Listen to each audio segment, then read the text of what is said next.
Assalamu alaikum. Welcome back to my class. I am your instructor Dr. Rabia. Today we are going to start Mendelian genetics.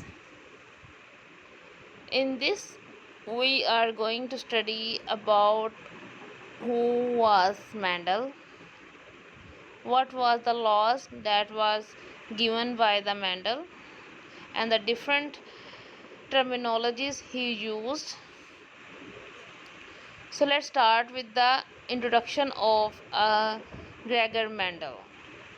All of you know that he was the geneticist.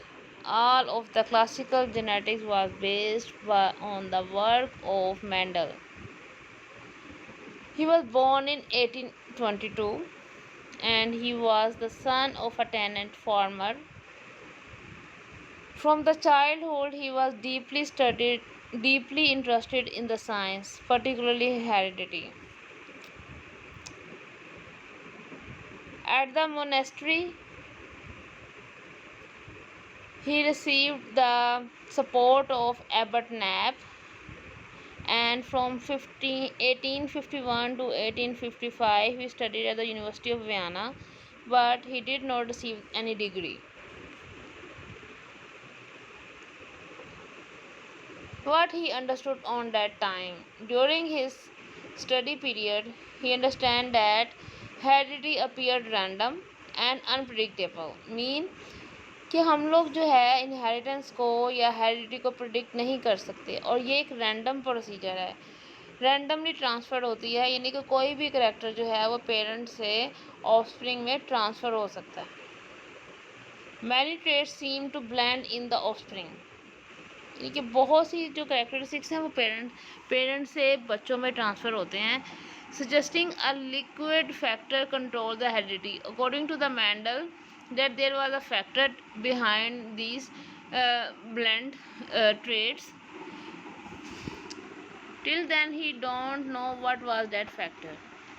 Yet some traits such as red hair did not blend away. He observed that the red hair, that is a trait, did not blend away. With the encouragement of his teacher, Mendel started heredity in peace. Mean उसने अपना जो काम था वो मटर plant के ऊपर start किया और उसने डिफरेंट ट्रेड्स जो थी उसकी चूज़ की. That did not appear to blend. उसने ऐसी ट्रेड चूज़ की जो कि प्योर थी, जो कि ब्लेंड नहीं होती थी, जो कि मिक्सचर नहीं था. एंड उसने ये सारा का सारा डेटा 1856 से 1865 के दौरान जो है वो कलेक्ट किया था. He was the first person who worked on the pure characters. So he can study these characters in a detailed way. He was the first to follow the single trace from generation to generation instead of trying to document and follow every trait in the plants. उसने क्या किया, उसने एक specific trait को देखा और उसी की इनहेरिटेंस को उसने फॉलो किया, इंस्टेड ऑफ कि वो बहुत सी ट्रेड्स को एट अ टाइम लेके चलता और उनको बहुत से डिफरेंट जनरेशन में पास ऑन होते ऑब्ज़र्व किया. उसने अपनी जो जितनी भी ऑब्जर्वेशंस थी उसको उसने रखा कि किस तरह से एक करेक्टर जो है वो ट्रांसफ़र होता है जनरेशन टू जनरेशन. उसने फिक्स्ड करेक्टर रखा, उसने एट अ टाइम बहुत से करेक्टर को स्टडी नहीं किया, एट अ टाइम उसने एक करेक्टर को स्टडी किया और उसने he presented all of his findings in an association of natural research in Brno in 1865. और उस टाइम पे सिर्फ कुछ ही लोगों ने उसके काम को सराहा. few of the people recognized the significance of the Mendel's work. His quantitative method were uncommon at the time and the blending theory was widely accepted. अब उस टाइम पे इतना लोगों में इतना शौक़ नहीं था, उनको इसके काम का नहीं पता था, ठीक है. तो उन्होंने जो है उसको बस एक जस्ट समझा और जो ब्लेंडिंग थ्योरी थी ना, that was commonly accepted all over the world. In 1868 Mendel became abbot of his monastery. He left all of his work and then he gave a valuable contribution towards the science. He died in 1884 और 19th century तक उसके काम को ज़्यादातर नहीं लोग जानते थे। तो after his death his work was rediscovered by the Hugo and they started to look at the puzzle of the heredity. Though the criticized in some details, the main body of the Mendel's work still stands. बहुत से लोगों ने उसके काम को criticise भी किया जो उसने मेन काम किया था, but later on Mendel's work was came in the form of laws. What is the laws?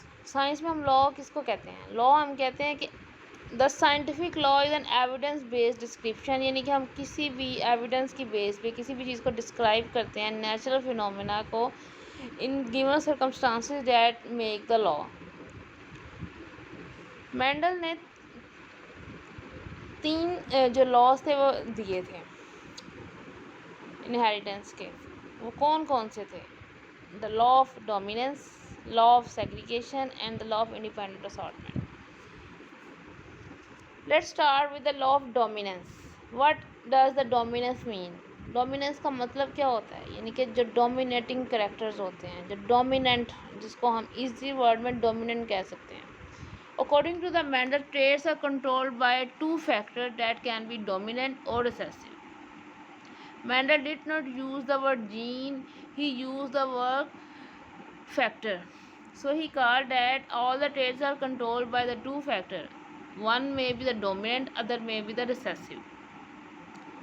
A dominant trait shows if the offspring inherits at least one dominant factor from one parent. Mean that for example, if a parent is tall and one is short, and the offspring is tall, it means that one of the parents' character is dominant, and that was the height. So height was the dominant character that transferred to the first generation. A recessive trait shows only if the offspring inherit 2 recessive factors, one from each parent. तो recessive character तभी आएंगे जब दोनों factor जो है वो एक जो है वो एक पेरेंट से आए, तो तब उसमें जो है वो रिसेसिव करेक्टर जो है वो ट्रांसफ़र होगा। For example, here we can see that there are the 2 purple flower. He crossed 2 purple flower. These are the purple flower of the pea plant. And what he observed, after crossing the 2 purple flower, he found that 1/4 of the offspring have the white flower. Mean that there is a character that passed to the generation, but not so commonly. Just यानी कि 3 अगर उसने cross करवाया तो 4 offspring है, तो उसमें जो 3 थे वो पर्पल थे और एक जो था वो कौन सा था? वो वाइट था. तो it's mean which one is dominant character, white और the purple. Dominance is not based on number of individuals with the trait. It is based on the number of copies of the allele that must be inherited to show the trait. यानी कि dominant ये नहीं है कि वो 3 में transfer हुआ, 4 में ट्रांसफ़र हुआ. ये बात थी कि वो कौन से, यानी कि उसकी कितनी फॉर्म्स थी जिन्होंने आगे जाके एलील्स जो थी वो इनहेरिटेड हुई. ठीक है, उसकी कॉपीज़ कितनी बनी, उसकी बेस पे उसने डोमिनेंस को डिस्क्राइब किया. फॉर एग्ज़ाम्पल, जब उसने क्यों कहा कि जो पर्पल फ्लावर है that is the dominant one and the white flower is the recessive one. So he made a cross pure dominant trait, that is the RR was the purple plant, while small r is the true breeding white flower plant. उसने उनकी cross fertilisation करवाई, यानी कि उसके pollen को दूसरे purple flower के pollen से जो था क्रॉस करवाया.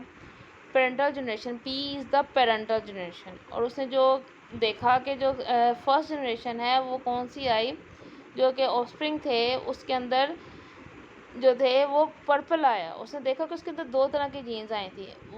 एक जीन जो थी वो पर्पल फ्लावर की आई थी और एक जीन जो थी वो वाइट फ्लावर से आई थी. लेकिन जो उसकी फिनोटाइप थी वो कौन सी थी, वो पर्पल थी. It's mean that there is something that is more expressive than the white gene. So he said that the purple one is the dominant over the white flower. Offspring of the F1 generation are the hybrid. Hybrid mean that they don't have the RR or the capital R or the small or smaller gene, but instead of it they have capital R and smaller. They are the hybrid, that one gene from one parent and the second gene from the other parent. Such generation is known as the hybrid generation or the F1 generation. May be purple flower if they inherit at least one factor for the purple flower, or they may be white flower if they inherit the white factor from both parents. So when he make the cross pollination, self cross between the F1 generation, उसने क्या किया कि F1 generation को self cross करवाया, यानी कि उसने आपस में उनको cross करवाया. उसने देखा कि 3/4 जो हैं they are the purple, while 1/4 is the flower, white flower. के एक करेक्टर जो है वो ट्रांसफ़र होता है. ये जो रिसेसिव करेक्टर है, it also transfer but not in the first generation but in the second generation. So white from this he suggested that white character is the recessive one, while the purple is the dominant character. और उसने ये भी देखा कि जो dominant थे उसमें जो था, जो आर था, उसमें दोनों जीन्स जो थी वो आर आई, तो वो उसमें वाइट करेक्टर आया. यानी कि रिसेसिव करेक्टर तभी आएगा जब दोनों जीन्स जो होंगी वो रिसेसिव होंगी.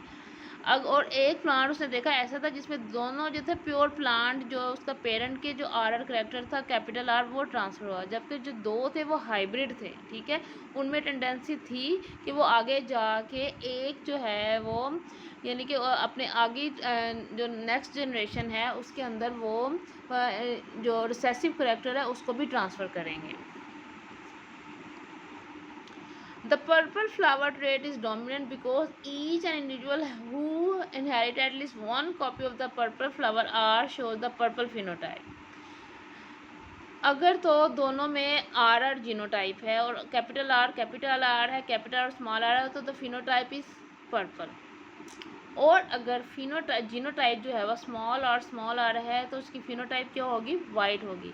The white flower trait is recessive because an individual must inherit 2 copies of the white flower allele to show the white phenotype. तो पर्पल फिनोटाइप के लिए है कि एक ही अगर कैपिटल आर ट्रांसफ़र हो जाएगा तो वो अपनी डोमिनेंसी जो है वो शो करवाएगा. जबकि पर्पल वाइट फ्लावर के लिए दोनों जीन्स का ट्रांसफ़र होना जो है वो ज़रूरी है, तभी जो फिनोटाइप है वो क्या होगी, वाइट होगी.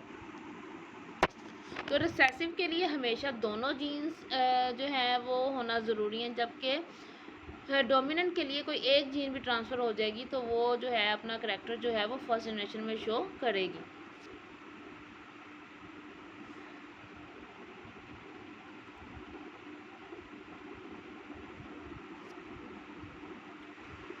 For example, so we have a problem that Dexter has a freckle, so does his wife. यानी कि Dexter और उसकी वाइफ Darla जो है उनको freckles हैं.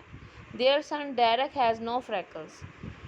यानी कि हस्बैंड वाइफ दोनों में freckles हैं, जबकि उनके जो पेरेंट, उनका जो ऑफस्प्रिंग है उसके अंदर freckles नहीं है. Is having freckles a dominant or a recessive trait? तो फ्रैकल जो है वो डोमिनेंट है या रिसेसिव है. ठीक है,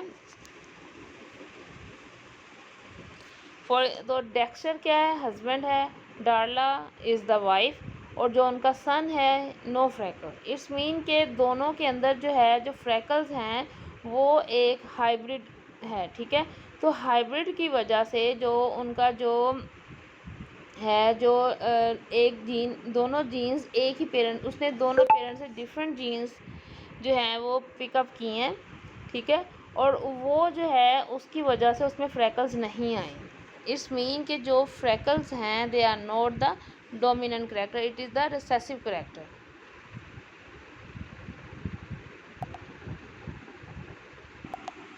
तो मेंडल्स लॉ ऑफ डोमिनेंस ने ये बताया कि which character is dominant and which character is recessive. तो लॉ ऑफ डोमिनेंस जो है it's all about the character that transfer from parents to the offspring based upon the observation.